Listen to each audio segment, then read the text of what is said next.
Lyon, une ville d'1 demi-million d'habitants et une agglomération qui fait plus du triple. La capitale des Gaules a été créée autour du Rhône et de la Saône. De sa confluence au sud de la ville, les deux cours d'eau traversent les quartiers lyonnais jusqu'aux banlieues. Au nord-est de la ville, deux spots de pêche sont devenus incontournables.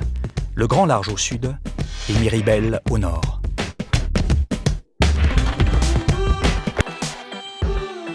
La journée débute tôt pour cette famille de la banlieue lyonnaise. Il est juste 8 heures, le matériel est déjà dans les caisses, les leurres ont été choisis et le bateau est sur la remorque. Le grand parc de Miribel est à quelques minutes de chez eux. Geoffrey Barbier et Maxime Aljayer sont deux espoirs de l'équipe de France de pêche à la mouche. Les 200 hectares du plan d'eau sont dans un cadre extrêmement préservé. Miribel est en quelque sorte le poumon vert de Lyon, un poumon vert à seulement quelques kilomètres du centre-ville. Pour nos deux jeunes moucheurs, le lac est un véritable terrain d'entraînement qu'ils connaissent parfaitement. Cette fois-ci, pêche au streamer, une technique adaptée pour le brochet. Cet endroit, ouais, je le connais pas par cœur, mais je le connais bien. Je passe beaucoup de temps ici, donc du bord, en bateau, je sonde beaucoup, je regarde. Donc ouais, à force, on commence à connaître un petit peu le lac. Et c'est un endroit pour s'entraîner? Ouais, c'est plutôt un endroit pour s'entraîner, qui me change un petit peu les idées. Ça change de la pêche que je pratique donc en compétition des truites et des ombres essentiellement. Donc c'est une pêche qui est pas pareille parce que bon, la discrétion reste la même, mais ça change parce que c'est pas le même poisson, le comportement est différent. Ça me change un petit peu et j'en ai besoin.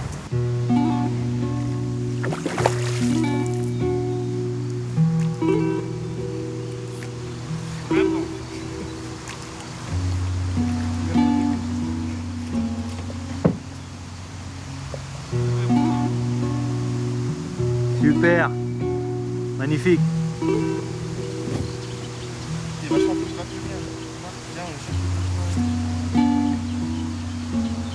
Là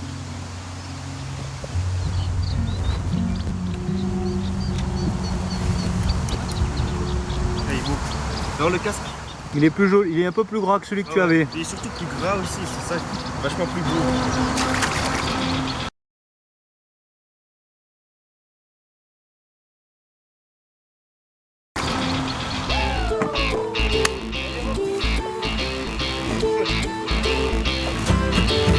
C'est bien, on sera un petit peu à l'abri du vent en plus. Tu veux faire quoi, la rive gauche? On va se faire ouais, la partie droite là, en gros, comme on regarde là. On se fait la partie gauche avant. Parce qu'il y a, je pense qu'il y a moyen... Non Max? Regarde la partie gauche. Ouais. Tu me l'as fait comme il faut? Ouais.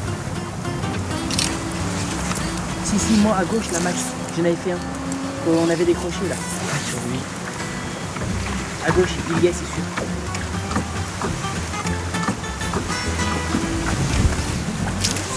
Tape vraiment, longe vraiment le roseau. Ah, il vient de sortir là. Il est sorti? Ouais. C'est un beau poisson.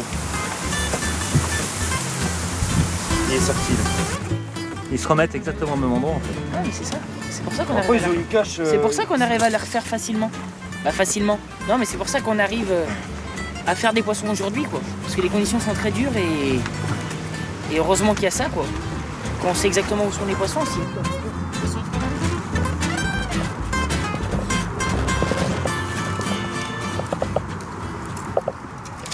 Tu prends, Max?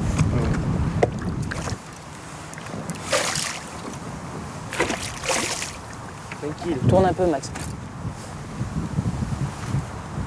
Bouge pas. Bouge pas.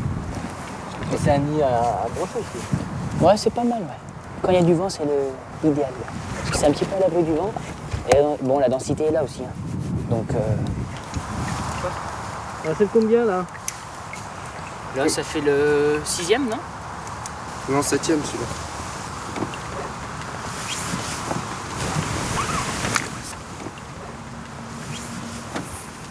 Une belle nageoire. Elles sont propres, hein. Belle robe. Excellent.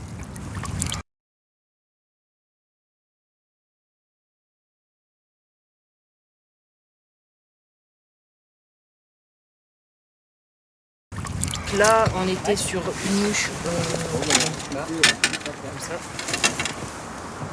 C'est ouf, il y a encore la race à faire. Ouais. Voilà, sur du orange, un mélange de orange blanc.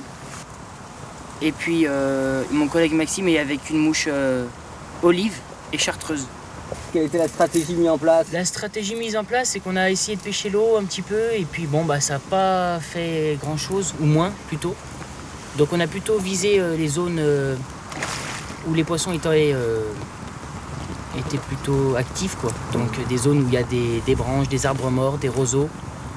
Donc là vraiment le poisson est à l'affût de tout ce qui se passe et du moindre truc qui se pose sur lui.